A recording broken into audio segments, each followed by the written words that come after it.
Moi bo día a todos e a todas. Como ben decía Ana, para o Bloque Nacionalista Galego estamos ante unha situación ou uns feitos que teñen moita importancia porque se está ponendo de manifesto a falta de independencia na investigación de accidentes ferroviarios no caso do Estado español e, por lo tanto, ponendo en cuestión a propia legalidade do CIAP a hora de poder levar adiante unha investigación de un accidente de xeito independente.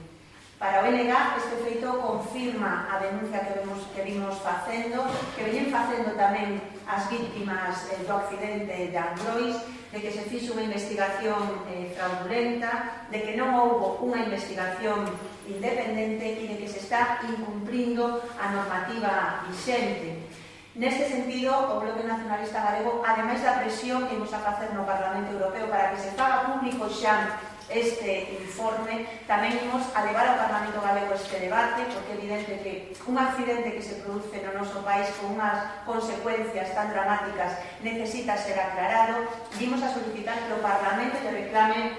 a Comisión que faga público o informe en relación coa legalidade ou non do CIAP, que ese informe se traslade ás víctimas. Creemos que ten que ser unha prioridade a constitución dunha comisión de investigación independente que depure as responsabilidades políticas neste grave accidente, así como tamén a necesidade de que se adecue a normativa no Estado español en relación coa investigación de accidentes ferroviarios para que esa comisión, para que ese CIAP sexa realmente un organismo dependente e non sexa independente, para que a CIAP sexa un organismo independente e non teña unha relación de dependencia tan grande como a que ten neste momento. É evidente que estes datos que poñen de manifesto que todo o proceso de investigación sobre o accidente de Angrois está viciado, que hai vicios de legalidade de forma e de fondo nos informes que se fixeron, esos informes autoexculpatorios por parte do Ministerio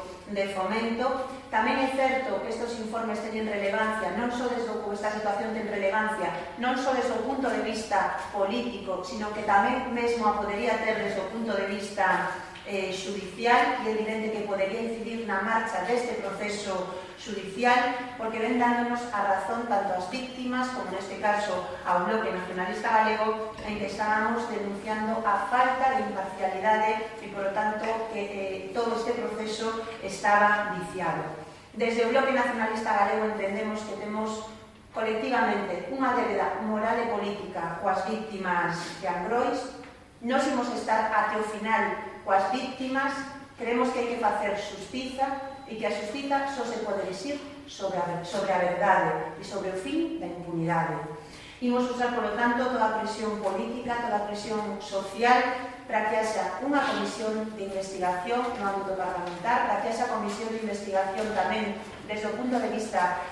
técnico e que cheguemos até o final para depurar as responsabilidades políticas que hai